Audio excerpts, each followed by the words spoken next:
Good evening, everyone. I'm Nick Davros along with Brittany Hoffman, head coach at Reeths-Puffer. Brittany, hey, thanks for joining us.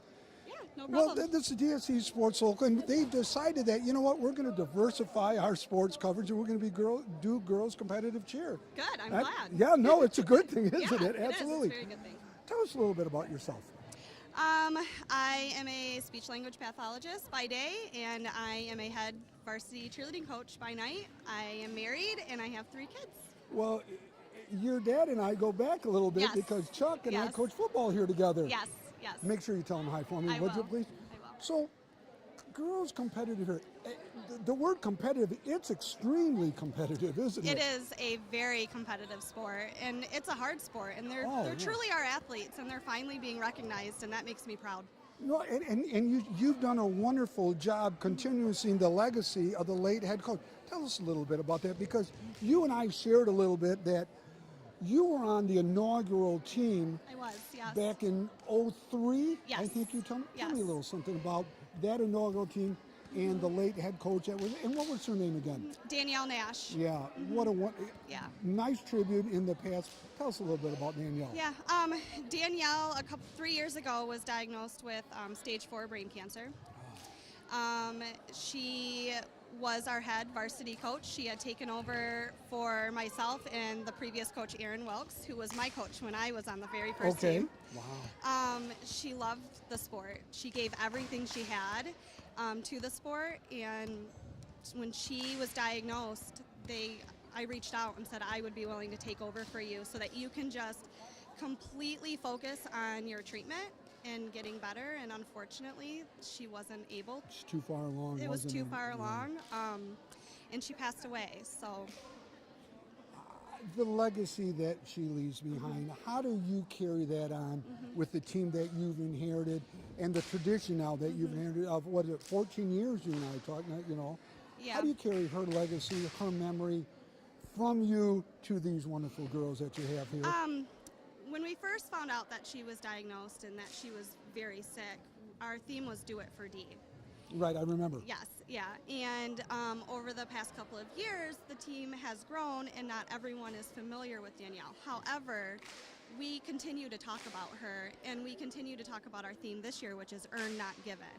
And so what we try to do is to make sure the girls understand that everything we do, you have to work for. Nobody's going to give it to you. And you have to be willing to do that.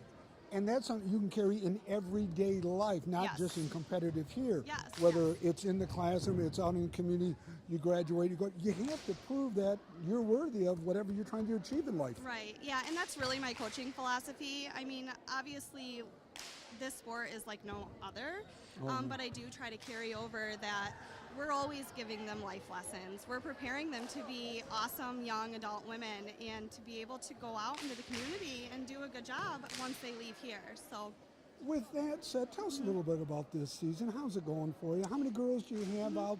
And have you got any other coach? You can't do it by yourself, I don't think. no, I don't do it by myself. So we have 21 girls on our team. I have an assistant. Her name is Emily Connolly. She Okay. actually was Danielle's assistant. Okay. And then I have another one who's been kind of helping me out. Her name is Naomi Langlois. Okay. And so she comes in a couple times during the week.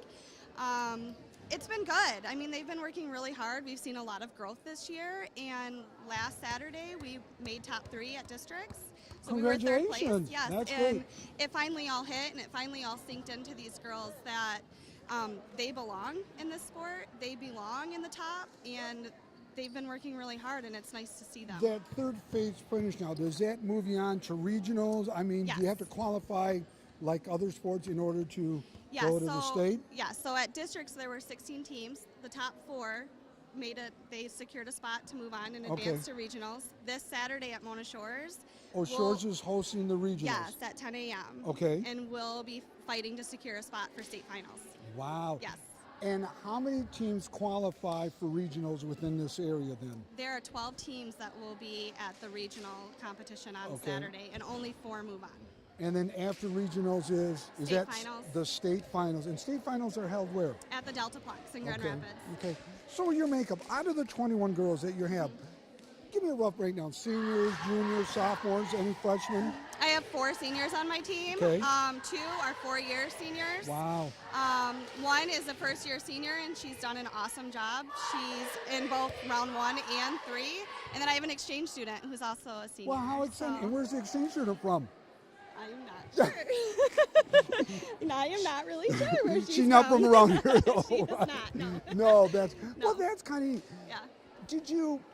How did she approach you to come out? Did you say, I want to try her, or did you allow it, or did a girlfriend of hers say, hey, coach, can we bring her on? Yeah, she actually lives with one of our cheerleaders. Oh, that's good. So a lot of our cheerleaders' parents take in exchange students, Yep, and we yep. just leave it open for them to try it. Oh, that's super.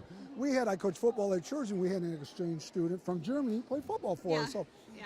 what a great experience. Yeah. It sounds like you're passionate about doing this. Yeah, I am. I really love the girls. I told them last week that they're not just my team. They're not just my athletes. They're my second family. Yeah, I spend a lot That's of the time same with them. thing with so, football, yeah.